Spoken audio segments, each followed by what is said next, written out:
ஒரு பிளேயர் அப்ப அந்த தங்கத்துக்கு 21 வயசு ஐபிஎல் ஸ்கவுட் பண்றதுக்கு கூப்பிட்டாங்க. அந்த பையன் அப்ப ஃபேஸ் பண்ண போல இன்டர்நேஷனல் பிரைம் டைம்ல இருந்த போலர். அந்த போலரை கொஞ்சம் கூட பயப்படாம பேக் டு பேக் சிக்ஸஸ் அடிச்சு அடுத்த வருஷமே எம்ஐக்கு 10 லட்சத்துக்கு தங்கத்தை தூக்கிட்டு வந்துருக்காங்க. The number 33 Hardik Pandya 2016 Indian team T20 world cup உள்ள மனுஷன் செலக்ட் ஆகும். Qualifier match India vs Bangladesh.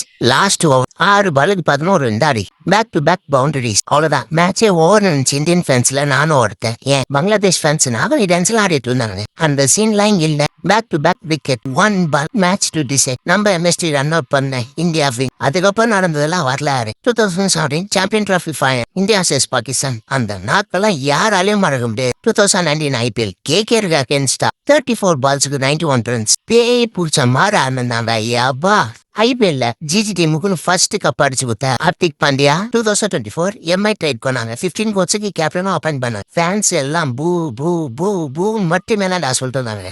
But அதெல்லாம் 2024 T20 வேர்ல்டு கப் வரைக்கும் 2016 என்ன பண்ணானோ அதவே ரிகிரேட் பண்ண தலைவன் தைலப்பா. உங்களுக்கு ஹார்திக் பாண்டியா ஃப்ரீக்குன்னா கமெண்ட் பண்ணுங்கடா. யாபா அப்படியே நெக்ஸ்ட் யாரை பத்தி வீடியோ போடலான்னு சொல்லுங்கடா. நீங்களும் லைக் சப்ஸ்கிரைப் பண்ண குறைஞ்சா போட போறீங்க பண்ணுங்கடா.